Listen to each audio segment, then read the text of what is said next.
Hey guys, welcome back to the Notice Trend video. Guys, in this video we will discuss when you try to add card in your iPhone, iPad or any other iOS gadget, you may face a problem that unable to add card. There was a problem while trying to add this card. Try again. So how can you fix it? So guys, we can fix it very easily. So simply guys, you may just go back and first of all guys, you will make sure that you have an active internet connection.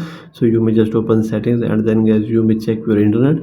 Then you may click here on general and click on software update and update your iPhone and iPad to the latest iOS version. Then guys, you may scroll down and here the option of date and time, so you may click here and click on set automatically, turn this on. After this guys, there is the option of VPN. If there is any connected VPN, you may disconnect that. Then you may click here on your Apple account name and here is the option of media and purchases, so you may click here and click here on view account. So you may click here guys and you may just wait for some second. This interface will be open. Here is the option of country region, so you may click here and you may change your country or region to that country where you live.